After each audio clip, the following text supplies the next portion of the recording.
E aí, Lu, e Laura também, né? Que Laura falou muito assim. Eu fico vendo nas questões quando a gente atende o jovem adulto ou o adulto que vem por conta própria, porque sentiu que tem algo que não está bem, seja na vida profissional, seja na vida pessoal dele, de processos de aprender mesmo, e que está presente em todo momento na vida da gente. Tem coisas que a gente, por que eu não dou conta disso? O que acontece? E se você vai refletir sobre si mesmo, como acontece, de que jeito acontece, né? E aí vai buscar ajuda, né? É o profissional que vai te ajudar. Ele é, chega com determinadas questões, se não são da ordem da cognição, ou de associação, ou de elaboração do pensamento, ou raciocínio lógico, é o medo ao erro que impede o sujeito de aprender. É impressionante como acontece nos jovens adultos, né? Medo ao erro. Embora ele seja inteligente, embora ele tenha toda a condição de avançar, mas fica impedido, às vezes até paralisado, frente às novas aprendizagens, porque ele, na história dele ou na vida dele, não poder errar. Gente, o erro, aí eu aprendi com Laura, é uma possibilidade de aprendizagem, né? E tem uma colega da escola que ela, Jo, eu nunca tinha pensado nisso. Pois é, se você não erra, como é que você aprende? Então, você está sempre acertando, então qual o processo que aconteceu para você aprender? E nós, e eu me incluo aí, porque eu sempre trabalhei em escola, né? Não posso negar do meu passado, que a gente dá muito ênfase ao erro na escola, né? O erro tem uma dimensão que isso é levado para o resto da vida, acreditem, para o É resto da verdade. vida, né? A gente não quer errar, quer acertar sempre, e aí E a gente tem as valoriza, questões. né, uma sociedade uma cultura, né, que valoriza muito o erro, a falha. Mas eu queria, antes, Laura, de passar a palavra para você, pensar que nós, quando dizemos assim, estamos aqui, vamos pensar em nossos filhos, nossos alunos, nós estamos falando de uma parte da sociedade que tem acesso a isso, porque tem uma outra imensa parte que não está tendo acesso a isso. E o que é que a psicopedagogia, minha cara Laura, tem a ver com isso? Como que a psicopedagogia pode ajudar nessa falta, né? Nesse estado de falta? Você está dizendo agora com a pandemia ou de forma geral? Eu digo especificamente na pandemia, aqueles alunos de Uhum. escolas públicas do Brasil inteiro que estão com dificuldades imensas, e essa é uma questão colocada hoje, né, do quanto isso afetará as gerações, até que ponto, não sabemos, mas assim, qual a atuação da psicopedagogia numa situação como esta, por exemplo? Nós temos alguns estudos, né? Porque a gente aproveitou nós, quando eu digo nós, é a Associação Brasileira de Psicopedagogia. Quando começou a pandemia, a gente já começou a estudar e já começou a encontrar recursos para a gente poder atingir não só quem não tem, por exemplo, acesso à tecnologia, mas inclusive as crianças que têm a possibilidade de acessar, mas que não conseguem, por suas dificuldades, permanecer um tempo sendo trabalhado por alguém que está numa tela de computador, né? Então, eu conheci algumas iniciativas, por exemplo, uma colega minha, ela passou a escrever cartas para os seus clientes. Ela não atendeu que algumas pessoas optaram por não atender online, né? E ela, então, mandava cartas, né? Eu soube de profissionais psicopedagogos que estavam na escola, que iam até as residências conversar um pouquinho, não é fazer o atendimento domiciliar, porque, inclusive, em muitas das residências são espaços muito pequenos, que tem um monte de gente morando junto, mas ia lá, conversava, perguntava, se interessava, né? Inclusive, eu acho que a Josélia tem uma experiência aí em Salvador mesmo, que ela pode contar, mas a Laura, psicopedagoga, fez o quê? Eu fui conversando com os pais, fiz um combinado, conversava 10 minutos com as crianças na internet, perguntava como é que estavam, se já tinham ido para a escola, se a escola já tinha feito alguma coisa, no sentido de fazer uma manutenção de vínculo, né? Agora, é muito difícil, né, para aquele que não tem o acesso à tecnologia, a gente tem que criar, e eu acho que a Josélia tem uma experiência aí, que vocês foram até a BPP Bahia, né? Você quer contar? Essa questão do ensino público realmente é uma preocupação muito grande. O acesso à psicopedagogia não tem, de fato, nas escolas, psicopedagogos, nas escolas públicas. É uma luta, inclusive, né, de que a gente possa ser contratados psicopedagogos, pelo menos, para estar dentro da instituição de ensino público, nas questões que diz respeito a pensar sobre a aprendizagem, assessoramento ao professor, né, acompanhamento, não é isso? Agora, a minha experiência atual, que está me deixando muito angustiada e preocupada cada vez mais, eu sou voluntária no trabalho que a associação, a BBP, né, a Associação Brasileira de Psicopedagogia, Seção Bahia, está fazendo, que é um projeto Transformação, que é atender comunidades carentes para oferecer serviços de atendimento psicopedagógico, pessoas que estão querendo, sob a supervisão de pessoas mais experientes. Eu sou supervisora de um grupo grande, da Boca do Rio, inclusive, uma fundação que abraçou isso junto com a gente, está fazendo a parceria. Tem 10 profissionais que estão atuando.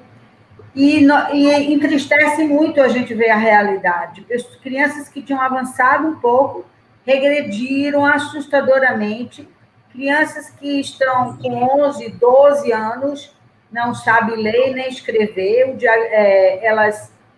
A gente tem criado estratégias, né? Então, como a fundação é muito organizada, a gente pensou em enviar, assim, pedir desenho e enviar seu desenho sobre a coisa que você mais gosta de fazer, o que você está fazendo nesse período, porque não tem nada. As escolas não estão oferecendo nada. Uma tristeza muito grande. Tem alguns lá nesse lugar que a criança não está recebendo nada. Alguns estão recebendo da escola semanalmente, devolve as atividades, né? E eles... e aí, pelo correio não é possível, porque não chega, a realidade, né, social, não, o correio não chega. Então, elas se ofereceram para ser correios para a gente. Então, a gente está criando coisas, né? Eu e o grupo, a gente fica como chegar até essa criança para estabelecer um vínculo só. Inicialmente é um vínculo. Que é uma palavra importantíssima para a psicopedagogia, né? Sim, pois é muito. Então, tem tido boas ideias, né? Muito boas ideias. Agora, há dificuldade do lado de lá de que dê um retorno para a gente, para que a gente veja como é que ele está. Aí a mãe diz assim, ele não sabe ler nem escrever, então eu vou ter que ler alguma coisa para ele, mesmo o que vocês estão pedindo, né? O contato por telefone não é fácil.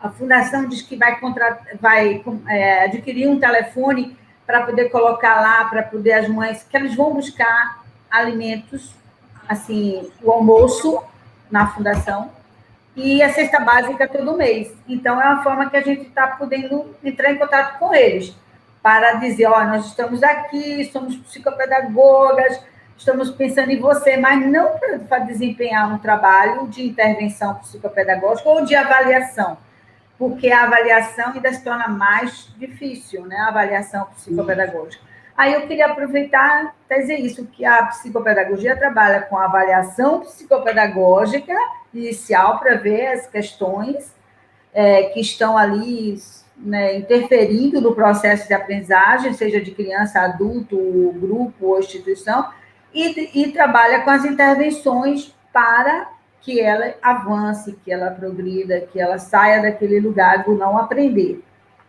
Isso. E uma coisa que nós, a psicopedagogia fez muito nesse 2020, nesse início de 2021, é promover a formação, né? Discutir a questão do aprender, discutir a questão da escola, discutir a questão das dificuldades de aprendizagem. Então, todas as seções e núcleos espalhados pelo Brasil, que são 20 unidades, que a BPP tem 20 seções e 5 núcleos, eu acho, todos eles estão empenhados nessa discussão, tanto entre nós, fazendo pesquisa no sentido de ver como a gente pode chegar mais perto, quanto nos dirigindo aos formadores, aos professores, às equipes técnicas, né? Eu fui muito chamada nesse 2020 pela prefeitura aqui de Curitiba, fui chamada por escolas, fiz live, conversei com pais, né? Desenvolvi o programa da Vovó em Quarentena para colocar a aprendizagem assistemática dentro de casa, já que as crianças não poderiam sair. Então, a gente foi descobrindo elementos para se aproximar, né? Mas é lógico, a criança que não tem, por exemplo, televisão, não consegue muita coisa, né? Então, a gente consegue via o pessoal da escola. Eu faço parte de um grupo aqui de Curitiba de pesquisa da PUC, e que nós, então, trabalhamos mais de perto com 2 escolas, discutindo com a equipe técnica, com os pedagogos, trazendo questões ligadas à aprendizagem, para eles poderem chegar mais perto, porque eles estão lá no bairro, eles estão lá perto da escola, né? Cristiane está aí colocando, né? E nós sabemos disso, que os professores das escolas públicas estaduais e municipais estão fazendo o que podem. Estamos tendo dificuldade com relação ao retorno das famílias às atividades propostas nesse contexto, sim. Muita dificuldade, porque realmente é uma situação novíssima, né? Para todos nós. Eu acho que, em primeiro lugar, o que a gente precisa pensar, gente, já estamos aí, né, 1h15, já vamos caminhando para nosso fechamento devagarzinho, ainda temos 10 minutinhos de conversa, mas queria agradecer. Até então, temos aqui 100 pessoas multiplicadoras, com certeza, né, desse pensamento, nos assistindo, compartilhando. A gente gosta de dizer esses números porque é a qualidade, não é não é o número, não é a quantidade, é a qualidade das pessoas que aqui estão, que se propõem realmente a pensar o que fazer, como melhorar a sua atuação como pai, como, né, pais, como pedagogos, psicopedagogos, educadores.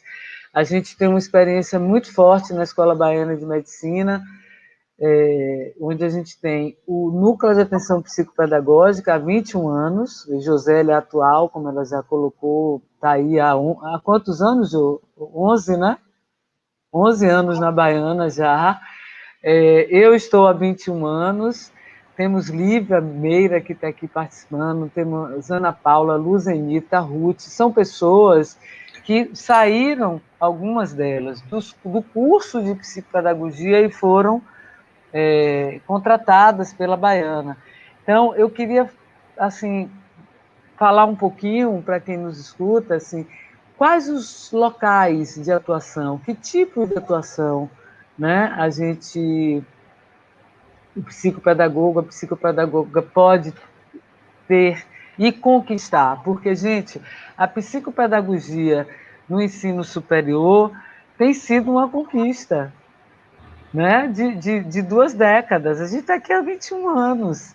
E quando Laura diz, eu fui consultada pela prefeitura, pelas escolas, olha, sabendo, pensando, tendo competência, estudando, fazendo uma formação, que é outro detalhe, aí eu vou me arvorar a dizer que é uma preocupação das associações, os tipos de formação que estão sendo oferecidos no país em relação à psicopedagogia e a tantas outras profissões, especialidades, áreas, né? Não é só da psicopedagogia.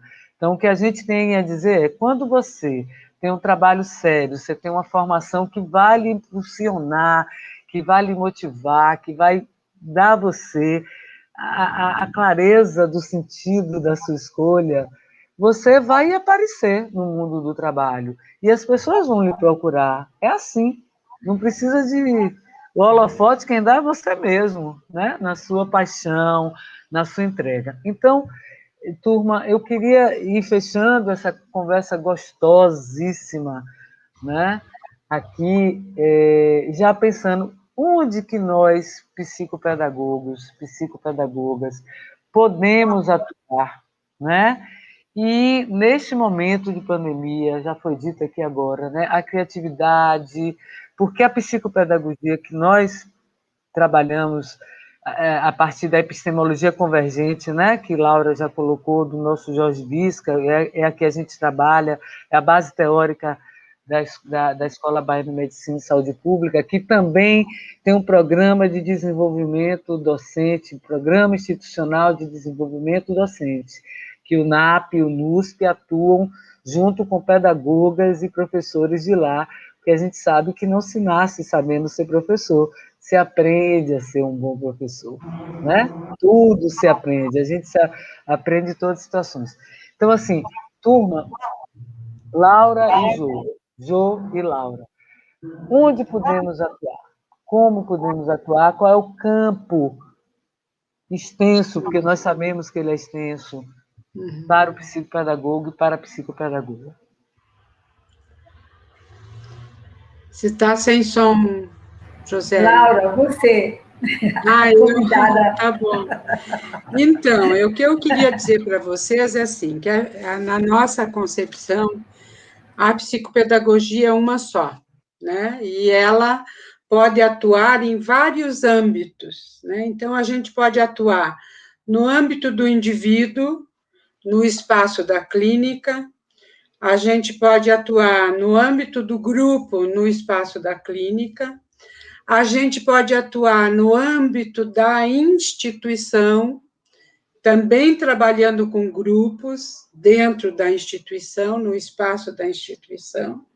Essa instituição pode ser uma instituição escolar, uma instituição hospitalar, uma instituição empresarial, né?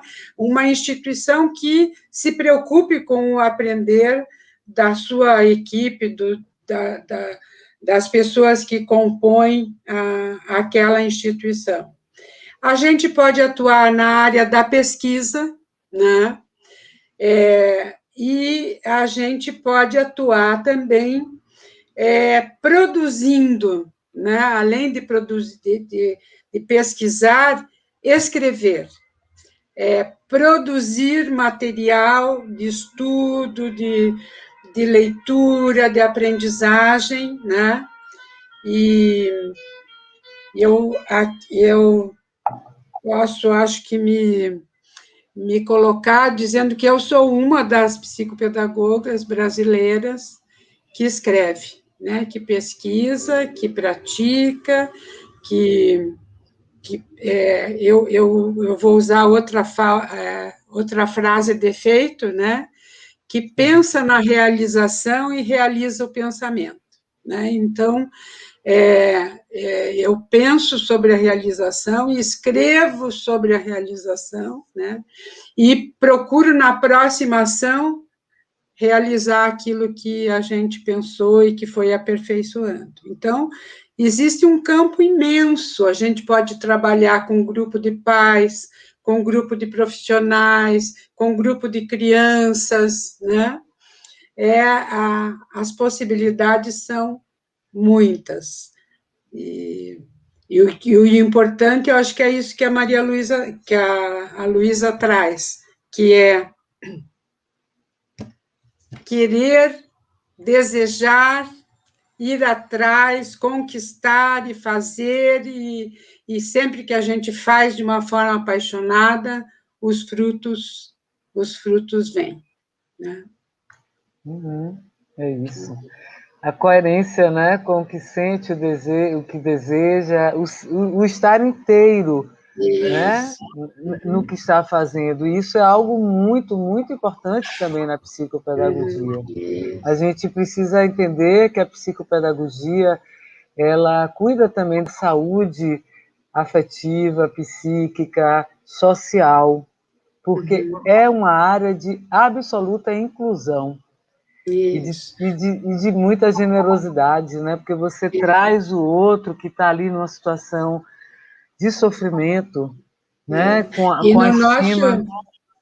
Desculpa, mas no nosso código de ética está lá escrito que nós somos uma área da saúde e da educação, né? Nós somos uma interseção entre essas duas áreas.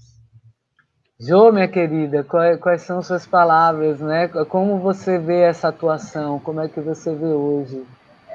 Eu acho que Laura fez toda a abrangência da área de atuação. Agora, nós temos uma coisa para marcar, que Laura já disse, que não existe psicopedagogias, né? Ela é uma só e atua nos diversos âmbitos. E agora há uma procura muito grande das pessoas que estão se interessando em trabalhar com os idosos, né? Que é uma área de atuação, né, Laura? Que atualmente eu vejo as pessoas se interessarem, procurarem, e tem pessoas atuando, que é também um campo de trabalho, uma área interessante. Agora, Lu, só para complementar, que eu acho assim, a psicopedagogia é uma área que requer também que você se aproprie, né, com segurança dos conhecimentos teóricos, da linha que você tiver mais, escolher, tiver afinidade, se aproprie dos instrumentos da técnica também, né, e da prática. Não há como aprender a ser psicopedagogo assim, só através de leituras, teorias e tal. Então, se você não praticar, se você não ter uma oportunidade de estar vivendo um atendimento, uma avaliação e uma intervenção psicopedagógica, seja com adulto, seja com criança, e dizer disso, de que a psicopedagogia está, e vocês já falaram, não preciso mais falar, né? Está para as diversas áreas que nós temos, e por ela cuidar da aprendizagem, né? Está ligada à educação e saúde, é mais abrangente ainda a nossa área de atuação, né? Bom, isso. Gente... Lu, eu queria ver se a gente podia fazer alguns comentários do que está escrito aí, que eu vi tanta coisa. Agradecer muito, estou dizendo, minha pró querida, aprendi. Aqui eu fico assim, toda orgulhosa de estar ouvindo esses comentários, vendo, né? Laura é a estrela, né? Mas eu também. Não, assim, nós estamos tem juntas. Uma pessoa, o Mário, que foi auxiliar de disciplina do Colégio São Paulo, aí fez um comentário aqui, né, de tantos anos isso, muito interessante, viu? Gente, muito obrigada pela participação de todos. Eu gostaria de ler alguns comentários, mas a gente tem um tempo aí, né? Que não... a gente, assim, ó, essa live fica gravada, né, no YouTube da Baiana. Então, como ela é aberta, vocês podem compartilhar com outras pessoas, vocês podem rever essa live, vocês podem tirar dúvidas através dessa live.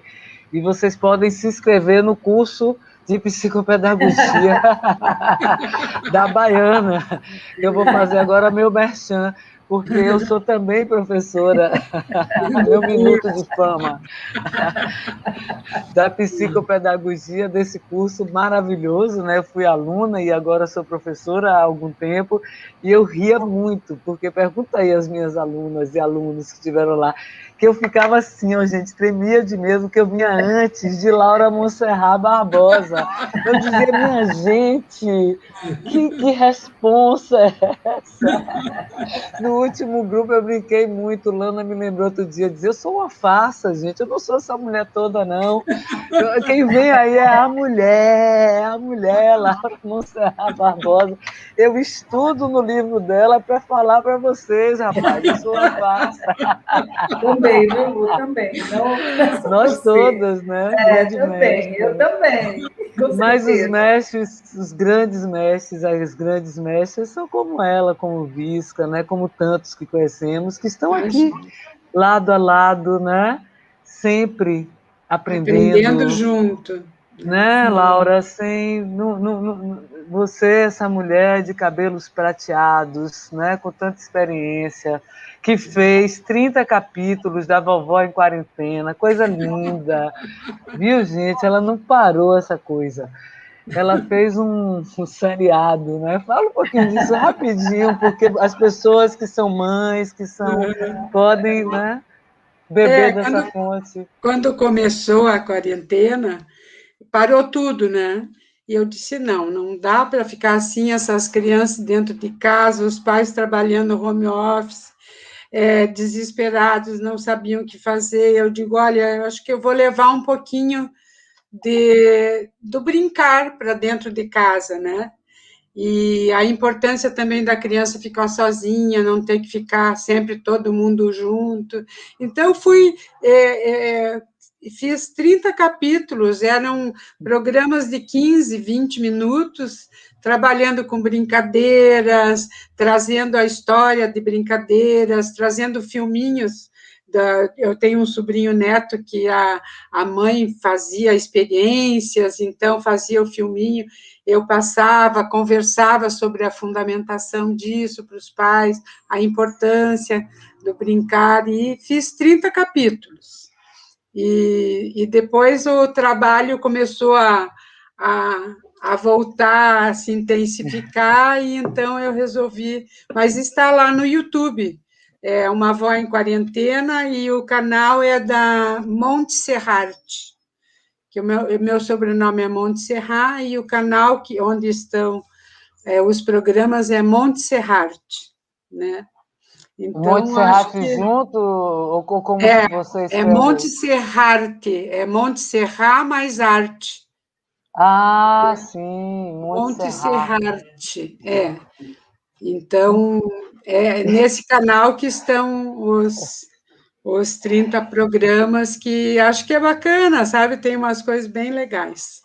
Eu Acho que acho que vale a pena. isso é psicopedagogia viva, né, gente? Eu Sim, acho que, assim, em última instância, psicopedagogia é você estar sempre aprendendo, procurando. Antes da gente aqui começar, a Laura estava desenhando, né? Aí ela disse, bom, gente, eu vou parar de desenhar, que eu vou me concentrar aqui. E ela tinha vindo de outra coisa já, de uma live. Eu disse, mostra aí, Laura. Ela disse, não, que eu estou aprendendo um novo padrão. Eu falei, menina, de quê, pelo amor de Deus? Mostra aí pra gente, vá. Eu na sua intimidade, entrei logo na sua semana, vai.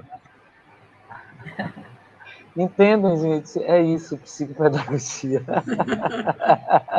e esse é desenvolvimento de sensibilidade para poder ler o aprender do outro, né? Então, enquanto a gente está aprendendo esses padrões, a gente ouve músicas, faz uma meditação ativa e desenvolve a sua habilidade para poder ler as habilidades do outro e poder provocar isso. Eu trabalho com ateliês desses ladrilhos de papel para adultos que queiram Mas podem procurar lá no Instagram que vocês acham. Não é incrível, gente? Não é incrível, Ju? É um farol, né? Como diz Mabel Veloso. O professor é farol para a gente e Laura é um farol. Bom, Exatamente. Eu vou em quarentena, minhas filhas. E tem uma filha que ela fazia muitas das coisas que você estava lá no seu canal. Adoraram, foi quem ótimo. é, Que bom. Mamari ou Carlinha? Carlinha, né? E Carlinha, Mari, as duas, que têm Mamari os está filhos aqui assistindo. menores, que os outros são maiores. Eu tenho É, muitos netos, tenho 6 netos, conto as histórias dos meus netos, todo mundo adora os netos. E ele está vivendo isso, mas, gente, foi muito bom mesmo fazer essa viagem. Acho que a gente está chegando ao final da parada, né, Luísa? Que não para, que a gente continua, né? A gente vai pegar outros trens, estamos com com Deus. 120 pessoas, né? 120. Que ótimo. Que bom. E E foi aí, gente, eu muito quero as palavras interessante. finais de nossa Laura, você, Jojo. Eu vou botar um chapéu aqui, Não, porque para mim, ó, esse é o chapéu também da psicopedagogia, que é o chapéu da diversidade, porque a psicopedagogia trabalha com o indivíduo, com a singularidade, né, de cada um, dentro de um contexto social, e que esse sujeito tem um mundo interno. E nós precisamos nos conectar com este mundo interno desse sujeito, né, que nos procura, nos pede ajuda, dessa família, dessa escola, deste grupo, e, a partir disso, desenvolver, né, como Laura mostrou aí, né, novos padrões de aprendizagem, descobrir o caminho junto. Esse trem agora, as estações, está aí na casa de vocês, gente. Só vocês toparem pegar ou não, embarcar ou não nesse trem, né? Da maneira que quiserem, fazendo curso, conversando com pessoas, buscando boa informação, pensando na sua vida própria. Como é que eu aprendo? Como que eu aprendi? Onde que eu localizo as minhas resistências? Né? São perguntas, gente, fundamentais, são perguntas que passam pelo autoconhecimento. Porque pensar em psicopedagogia é pensar em si mesmo, é pensar na sua vida como um todo, de onde eu vim, onde estou, como caminhei até aqui, e o que me impede, né? Como dizia o Visca, Isso. o que me impede de caminhar, de aprender? O que será que me impede para aprender? Então, um psicopedagogo, uma psicopedagoga pode me ajudar. E eu vou dizer uma coisa a vocês, gente, é algo libertador. Eu acho que a psicopedagogia é romântica, ela é inclusiva, ela é generosa, ela é poética, ela é afetiva, mas ela é, sobretudo, libertária, velho, porque você se livra de um peso enorme e entra no trem azul e vai, no trem da Baiana e vai, e pronto. Né? Isso aí. Queridas, prazer imenso. Amo de verdade vocês, sou um pouco de vocês, sou muito Laura, sou muito Josélia, sou muito Débora, sou muito Luzia, sou muito meus alunos, sou muito meu pai, minha mãe, meus amigos, meus amores, sou muito Visca, sou muito psicopedagoga, adoro ser isso, sou muito baiana também. E eu queria dizer assim que eu sou muito aprendiz, né? Estou sempre aprendendo e nós somos, porque a hora que a gente parar de aprender, eu brinco, pode vestir o pijama de madeira e deitar, né? Deitar e vestir o pijama de madeira, porque enquanto a gente vive, a gente aprende, né? E para você lidar com a aprendizagem do outro, precisa se fazer todas essas perguntas que a Luísa coloca aí. Quero agradecer muito a participação de vocês, né? E dizer que foi um prazer enorme. E também está sendo um prazer enorme participar do corpo docente da Baiana. né? Continuar participando. E foi a pandemia que nos deu a possibilidade do retorno de Laura, que ela passou um tempinho, né, muito pequenininho fora, né, Ju? Acabou que não passou, Lu, porque Nem passou, essa é turma verdade. seria, né, a questão. A turma atual, né? E acabou que ela veio para essa turma que está terminando aí, né?